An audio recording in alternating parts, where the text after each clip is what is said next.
Latest ആയിട്ട് രാജേഷിൻ്റെ മക്കളുടെയും വൈഫിൻ്റെയും മറ്റ് കുടുംബങ്ങളുടെയൊക്കെ ഇൻ്റർവ്യൂ ഒക്കെ സോഷ്യൽ മീഡിയയിൽ ഇപ്പം ന്യൂസ് ചാനൽസ് എടുക്കുന്നുണ്ടായിരുന്നു. അങ്ങനെ എടുക്കുന്നതിൻ്റെ ഇടയിൽ അവരുടെ അടുത്ത് ചോദിക്കുന്നുണ്ടായിരുന്നു, എന്താണ് ഗവൺമെൻറ്റിൻ്റെ അടുത്ത് പറയാനുള്ളത്, എന്താണ് ഇപ്പോഴത്തെ സിറ്റുവേഷൻ എന്നുള്ളൊരു കാര്യമൊക്കെ ചോദിക്കുന്നുണ്ടായിരുന്നു.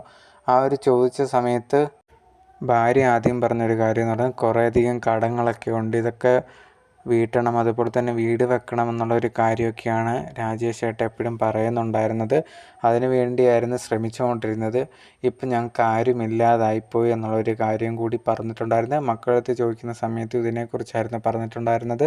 അച്ഛന് ഒരുപാട് ആഗ്രഹങ്ങളുണ്ട്, അതുപോലെ തന്നെ അപ്പൂപ്പനും അമ്മയ്ക്കൊന്നും തീരെ വയ്യ, ചേട്ടനൊക്കെ ആണെങ്കിൽ എനിക്കൊക്കെ പഠിക്കണം എന്നുള്ളൊരു കാര്യമൊക്കെ പറയുന്നുണ്ടായിരുന്നു. ഈ ഒരു ഇൻ്റർവ്യൂ പുറത്തു വന്നതിന് ശേഷം എല്ലാവരും പറഞ്ഞൊരു കാര്യം, ആ ഒരു കുടുംബത്തിനെ സഹായിക്കണം എന്നുള്ളൊരു കാര്യമാണ്. എന്തെങ്കിലും ജോലി ആ ഒരു വൈഫിന് കൊടുക്കുക, അതുപോലെ തന്നെ ഗവൺമെൻറ് പറഞ്ഞിട്ടുണ്ട് വീട് വെച്ച് നൽകാമെന്നുള്ളൊരു കാര്യം പറഞ്ഞിട്ടുണ്ട്. അത് മാത്രം പോരാ, എന്തെങ്കിലും ജോലി കൂടി ഏർപ്പാടാക്കണം എന്നുള്ളൊരു കാര്യം കൂടിയാണ് ആൾക്കാരിപ്പം ഗവൺമെൻറ്റിൻ്റെ അടുത്ത് അഭ്യർത്ഥിക്കുന്നത്.